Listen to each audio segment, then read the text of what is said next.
Welcome to today's episode of the Nurture Pod, where we will delve into curious questions in pelvic health. I am Candice Langford, a pelvic health physiotherapist, eager to explore the minds, skills, and expertise of pelvic health professionals, and of course, share those conversations and learnings with you. Today, we are talking to Lesego Mpyana about period poverty, the potential role of corporates with regards to corporate social responsibilities, what you can do in the red movement, and what is being done currently. Lesego is a vibrant woman who is passionate about uplifting others. She is a Ballito-based wife, mother of two, and social entrepreneur. Lesego co-founded Move Africa, a company that executes corporate social responsibility projects for companies with her husband. She is also the founder of The Red Movement SA, a campaign set to eradicate period poverty in South Africa by making menstrual cups more accessible whilst running workshops that educate young women and girls about menstrual health. Lesego's passion for socio-economic development was realized when she was selected as a Teach SA ambassador, working to improve the quality of education for children in South Africa, irrespective of their socio-economic background. I'm so excited to chat to you today about period poverty with Lee or Lesego. Let's get curious. But first, let's talk about bladder leaks. Are you using the correct pads or panty liners? Because periods are not the same as pee. I'm excited to share that Lillette's have a new range of dry lock pads and panty liners specifically designed for incontinence with 3 times more absorption. Pads and panty liners are not a band aid solution to leaks. As a pelvic health physio, I believe that the correct products play an important role in giving you the control and the confidence to move through your day whilst working with professionals to improve your symptoms. So, Lesego, period poverty is a prevalent and pressing problem around the world, impacting menstruators, but everyone. Not just menstruators, right? Schooling, work, earning potential, learning potential. It's impacting everyone around you. Period poverty isn't just isolated to impacting menstruators. But you know this, you've encountered this, and you've taken this and turned it into this beautiful movement and opportunity. And you are working towards combating period poverty, this reality that we are living in that some people may not be aware of. So please go ahead and share with us this story, this encounter that you've had, and how that kind of ended up in you creating and nurturing this amazing movement that you've got going. Okay, amazing. So, I think my story starts right after I graduated my honors degree. This was in 2000 and, oh my goodness, I'm old, like maybe 2014, 15. Um, and I was like ready to go into corporate, a young graduate, but I've got two parents who are passionate teachers, and all I ever wanted to do growing up was to teach. And so in my final year in my honors year, I came across this NGO, like so randomly, called Teach SA. And what Teach SA does is they recruit top graduates across the country in the fields of math, science, and English, and then get placed in the most under-resourced, underperforming schools across South Africa. And the whole notion or the idea behind it is for these youngsters who are experts in their fields to go out into communities and be the change that we want to see. And as millennials, we talk a big game, but Teach SA actually challenges us to actually go out and do something about it. So I was very enticed by this program. I applied for it and I got appointed as an ambassador, which meant that I got to spend 2 years teaching. So I got to teach at a high school in Soshanguve, which is a township here in South Africa. And I taught English for 2 years there. And a couple of months into my position, like I loved the work, I loved to teach, I was living my dream. I noticed a pattern, like for some reason girls were missing school. And I think like I come from what I consider a privileged background. And I just never would have guessed the reason that girls were missing school. And so I actually asked one of my girls, because she'd been absent the previous day, like, hey, what's going on? I've noticed you miss school quite consistently. consistently, and I didn't expect that it would be that her parents couldn't afford to buy her pads, you know. And so that was my first encounter with period poverty. But I'd actually noticed the impact that it had on a girl's education, because the girls that were missing school were missing out on information, and then it caught up. But that was my first real encounter with period poverty. And at the time, I remember gathering some ladies, like a couple of the teachers that I taught with, and I said, hey, I've just realized that girls in our school are struggling with this. Could we, if each of us buy 2 extra packs of pads at the end of each month, and we gather them, let the girls know if they need it, they can come to us. And so we did that, right? So we did a little pad drive, and girls knew that they could always come to us for pads if they needed it. But as it goes, the word spread, and there were so many girls that actually needed this, and we didn't even realize it. And so, what started out as like 5 girls needing help turned into like 50, and we couldn't keep up. But we did what we could with what we had. And so we carried on this way until the end of my contract came. And then, but I left that experience with this knowledge of this, this issue that I had no clue about before. So it was just an awareness of period poverty. And so that's how I came to know about it. And so fast forward a couple of years, I moved into industry. I worked in marketing. I got married to my lovely husband. And it's just like, it's actually magical how it worked, because he found himself in a CSR position for a mining company here in South Africa that did work across Africa. And on his profile or his portfolio was actually coming up with solutions to the challenges that were pressing among these communities. And one of the prevalent challenges that kept coming up in each and every community was girls missing school because they couldn't afford to buy pads. And so period poverty in our household became a conversation, where I call my experience and he tell me his struggles, because from a budget point of view, as a corporate, they were spending a lot of money because they were consistent in the lives of those girls. They didn't want to just do a pad drive once, every 6 months. They'd go back to the same community every single month. And so it was pressing on their budget. And so it became a concern. And so he was having to cut back on the budget and find something different, unless if he found a way to solve period poverty sustainably. And so he sort of came back one day and was like, okay, we're struggling. I think I might have to look for something different. But then we sort of like sat and we were like, okay, hold on, like surely there's more sustainable forms of managing periods. And so we sort of started on this journey of research. And then I went and experimented with different reusable products. So I tried the reusable pads. I tried the menstrual disc. There's another product called the menstrual disc.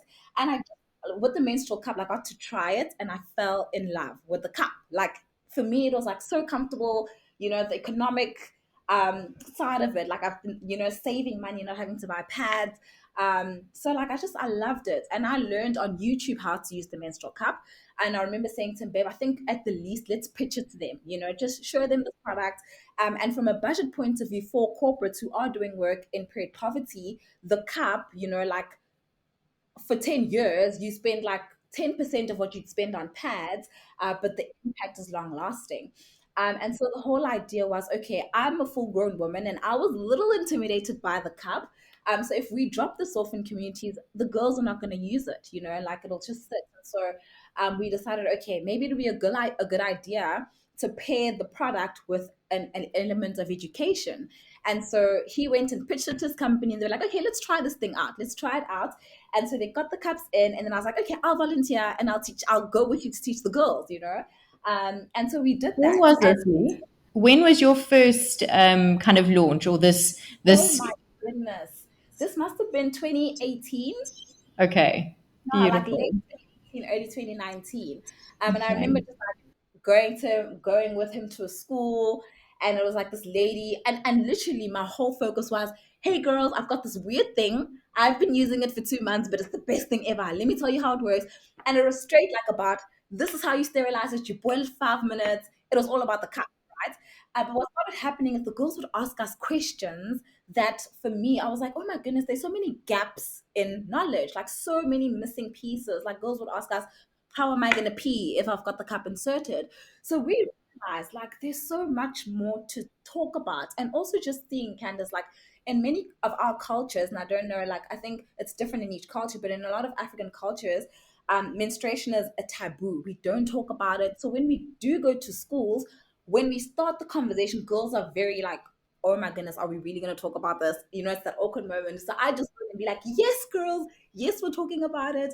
And just realizing how important it was to start having that conversation with young girls, especially, you know, like young girls who haven't experienced it, to let them know that your body's going to start changing and it's going to give you some signals that you're growing, like your breasts are going to start, you know, growing, you can start getting hair in different places, and just like preparing them for it so that when it does happen, they're not freaked out and have to hide it. You know, like we've had stories of girls who've shared with us that they thought they'd done something wrong, so they'd hide it from their parents. So I think like realizing that there's so much more to talk about in the space, we decided, oh my goodness, like how about we do more of this? Like I just felt like I want to keep doing this. You know, I was back in school, I was teaching again, but it felt like, man, this is good because it started as one thing, like just introducing this product, but it just grew into more and more. And so Joey and I came back and we're like, okay, so if we could do this for one company, imagine the other corporates who are doing important work in the space of period poverty, but don't know about this alternative, right? And I'm like the number one advocate for a menstrual cup. So I was like, we need to introduce as many girls to this thing as possible.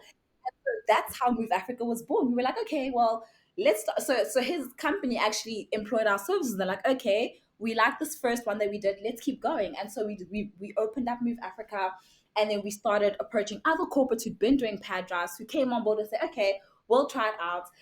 And then we kept going, you know. And so that's how, you know, like we sort of started. And like I said, when it started, it was just about educating girls about the menstrual cup, but it's evolved so much. Like right now, we've got full on um, we talk to girls about what menstruation is, like why does this happen, right?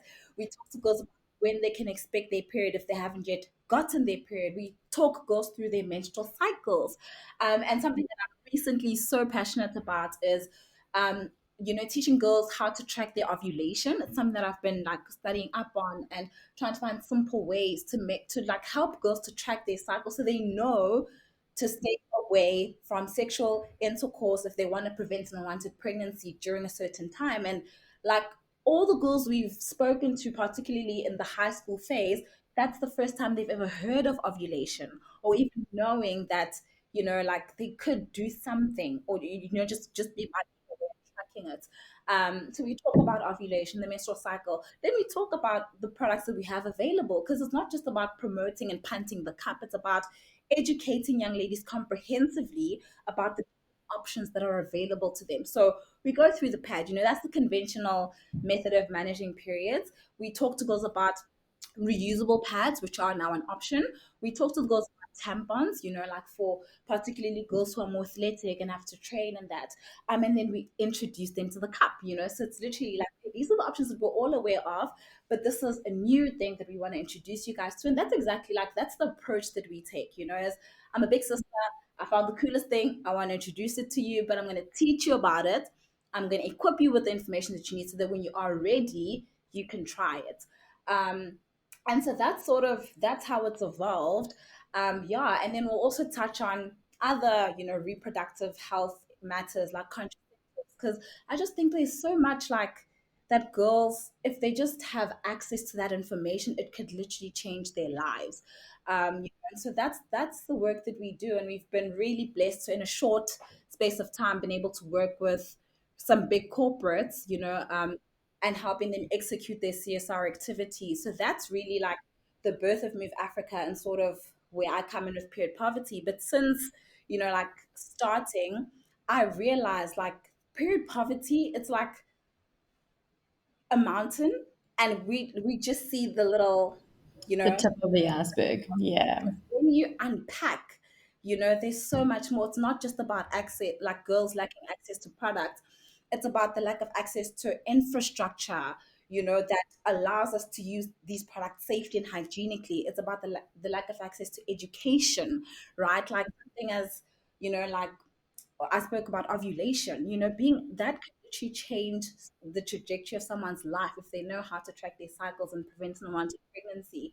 And it's also like the taboos, you know, so that's another aspect, that cultural aspect where women in a form oppressed by a society that tells us that you're unclean when you're on your period, or so we're trying to break through all of those layers. It's quite frustrating when you try to tackle all of them, at once. We're learning to this is like providing girls with access to menstrual cups is where we want to focus, and as much information as we can couple with that, we're going to do that. But we also can't do everything, so we're choosing to what we can do and what we can control, we're going to do that the best way that we can do it. So that's really how it started and sort of what we're doing. Yeah. Amazing. Lee, your passion is tangible. I can feel it through this computer screen. You're doing amazing work. And I think anyone that's listening to this episode will definitely feel it and most likely feel pretty inspired to get involved in some way, shape, or form. But before I get onto that, I just want to go back just a touch. And you've mentioned CSR. Right. So just in a two-liner, just explain what that is, and how that might apply to someone that's listening here. Perfect. So CSR refers to corporate social responsibility. Now, this is something that companies have to exercise because of the fact that companies profit from the communities that they serve. It's very important to give back. So it's a philanthropic concept where companies simply are giving back to the communities that are building them, essentially. Like recently, it's like CSR, I think, used to be about, you know, giving money to communities and hoping that something happens out there. But I think like what's important is having it as an activity that starts internally, right? And so with some of the clients that we've worked with, we found that when we started, we do projects in communities. However, it's so much more impactful when you start at home, right? So like for example, with the menstrual cup, we'd have a workshop with their employees, right? And educating them about the menstrual cup, all the females that work for them, and then having them understand the concept, but also involving employees in the company's activities to actually empower communities. Because if we're part of it, then we feel more obligated to actually now go out and advocate for something we ourselves believe in, right? And so we've loved actually educating the internal staff, having them buy into the menstrual cup. And then we've had companies who've said, okay, guys, now that we've educated you, will each person bring 100 rand? So now you're actually having your employees be a part of it, right? So for Women's Month, each person brings 100 rand. The company will match it. Then together with Move Africa, we go out into this particular school that we've been supporting and we uplift the community, and so that's really the heart of CSR is companies uplifting communities around them. But I think the evolution of CSR is that it's more than just handing things out to communities, but it's about building bridges, and bringing it home before we go out into communities and dishing out. So yeah, that's what CSR is, and we've, like I mentioned, been really blessed and fortunate to work with corporates and handle that element. Because what we have found is that, like for most big companies, they have dedicated departments, but CSR is still a space where the CSR profile would be handed to the sales manager or someone in PR, where there isn't a dedicated corporate social responsibility department. So what we do find is that when that is the case, then CSR activities are on an ad hoc basis. Or it's one of those things where it's like, oh my goodness, oopsie, it's Women's Month, we need to scramble to do something. And so we've actually like created a space in our company where we offer the service to run CSR activities. So it's throughout the year, it is consistently being active in the communities, doing different activations, listening to community members. What do they have to say? What are their needs? And actually spending time developing in that way as opposed to simply giving communities what we think they need. And that's a new space that we're heading into, which we've really, really enjoyed. But yeah, like I said, so many corporates have been doing incredible work in the period poverty space because corporates will do CSR work that is in line with their aligns with the company's core values. That's really what I'm trying to say, right? So a lot of companies, for example, that we work with are very big on empowering women, are very big on environmentalism, And so, because the cup goes hand in hand with that. And so, yeah, like, we've been really, really blessed to get to work with corporates. And yeah, that's CSR. Yes. Okay. Amazing. Definitely, everyone knows what that is now, Yes. and how they can potentially integrate that into a Yeah. business that they are in, or they might know people that are wanting to you know, put to work their passions, but they're not quite sure how to access the Yeah. community in a meaningful way. So, like you Mm. say, we really wanting people to give back on a corporate level, on a personal level, and really get involved. And you have created something beautiful to help people to do that. You say Yeah. that you're only focusing on the one layer, the tip of the iceberg, on this the menstrual cup. But Lee, what you have just said now is just breaking through those layers. The personal responsibility, the personal education that you're providing, the community, that bridge building, that giving communities what they need, not what we think they need. There are so many layers that you are smashing through. So I mean, that's why I wanted you on this season, is because I really appreciate and I respect what you're doing. You're doing some incredible work. So, I mean, and I've been so blessed. I feel like I'm blessed to have been able to work alongside you, and I was able to see and feel the impact of what you're doing, but also how tangible your passion is, which is why you are. I'm so lucky to have you here in this episode with me today. So thank you so much for taking us through this reality of period poverty, because unfortunately some people have heard the word but they don't see the impact of it, and that's not the individual to blame. It's just we don't know what we don't know, and Mm. it's episodes like this and opportunities like this where we can really share the reality of it. People are using their spare socks, they're using toilet paper, they're using newspaper, they're using whatever they can get their hands on to try and manage their menstrual cycles. And that's our neighbors. Those are the people that are alongside us when we're walking in the shopping center, right?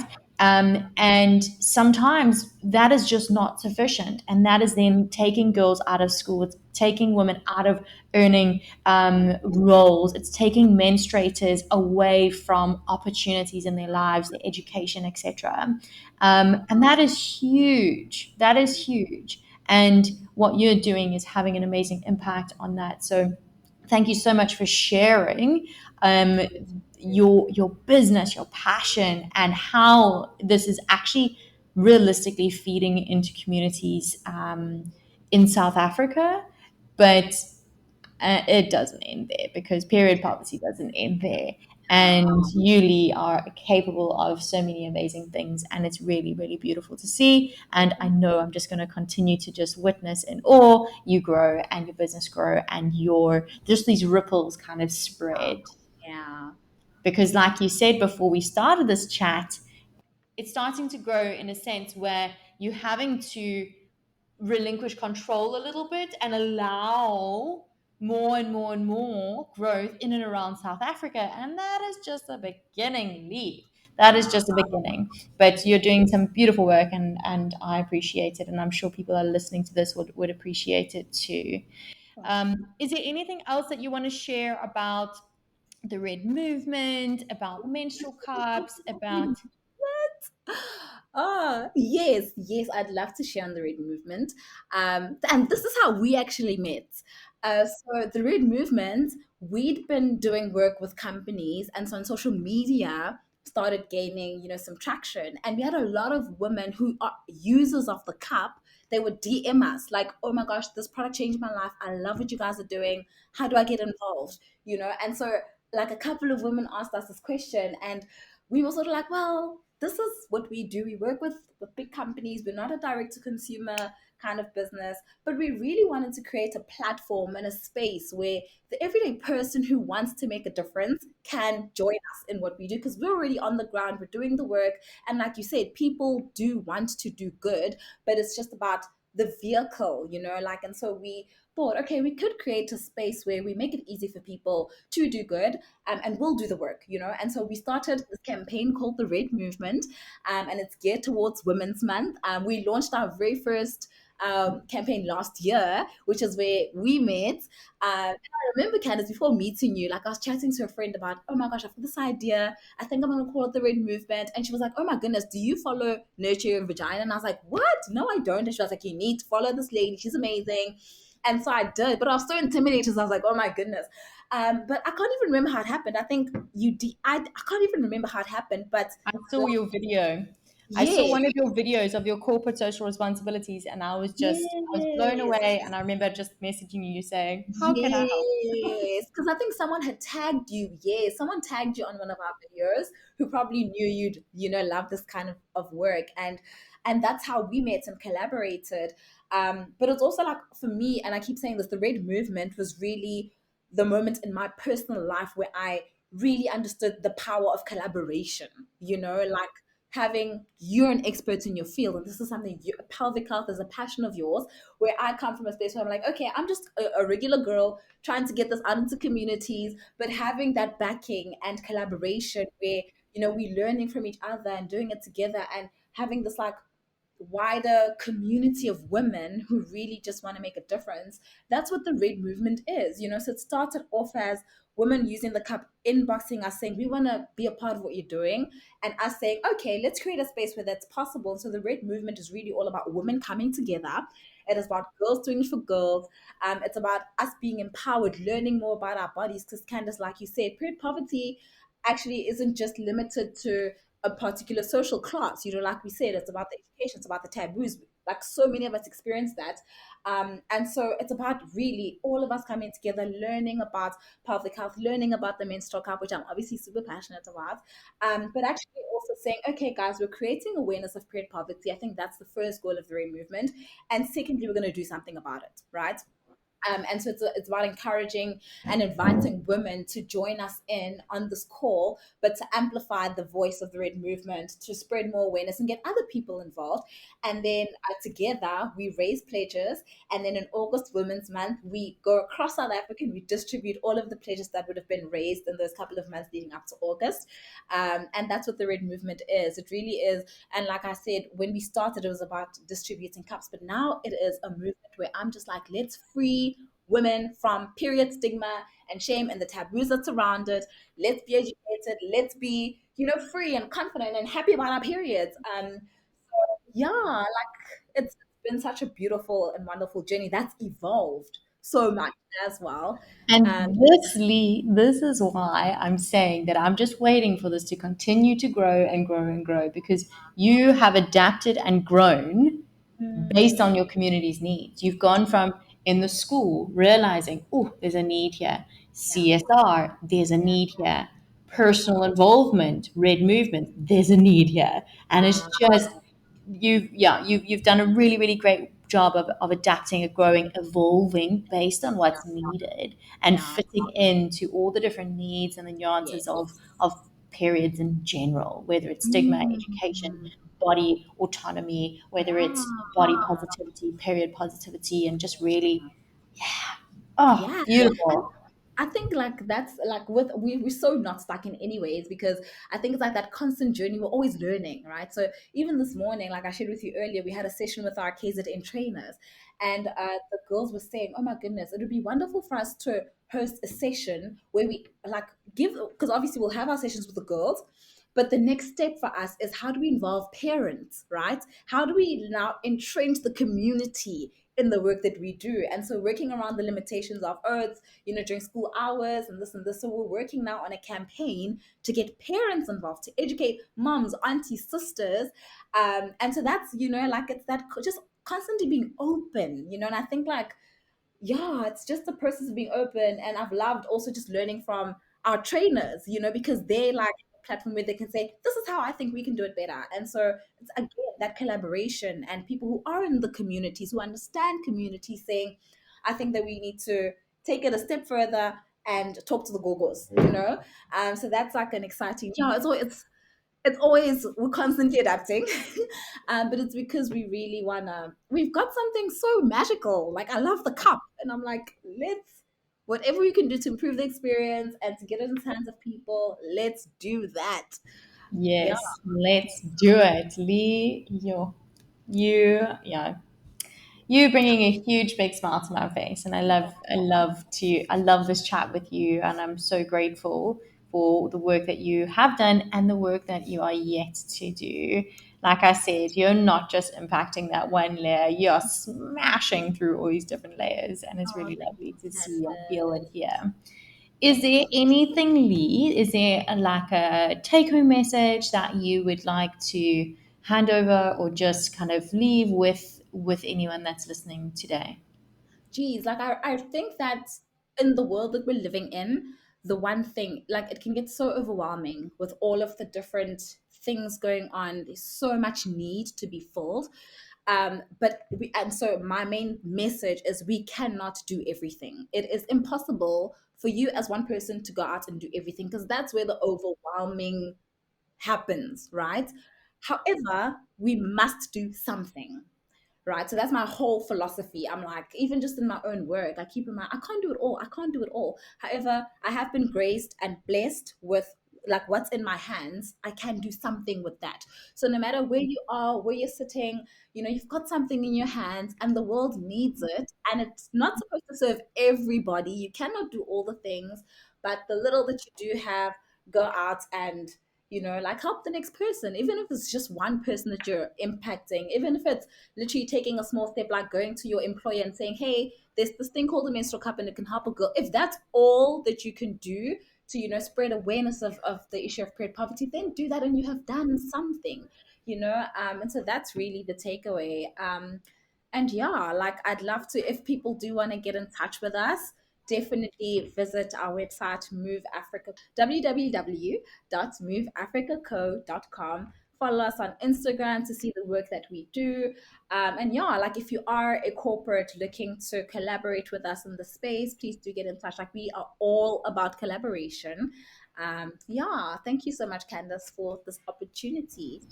It is such a pleasure. I think on that inspiring note of realizing and acknowledging that we can't do everything, but we can absolutely do something. That Mm. is, I think that is a real great mic drop moment. I'm so grateful for your words of wisdom and for your precious, precious time. Thank you so much, Lee. Thank you, Candace. Well, NurturePod listeners, until next time, please review and subscribe, and as always, stay curious. As a special treat for listening to today's episode, you can head over to the nurturepelvichealth.com website and use the code NurturePod for 20% discount on all pelvic and sexual health courses. This episode is brought to you by the Lillette's Dry Lock Incontinence range of pads and panty liners specifically designed for bladder leaks. Because you deserve to maintain a healthy, happy, active lifestyle in the presence of leaks. This is why when working with patients with incontinence, I encourage them to use the correct type of pads as they work towards their treatment goals.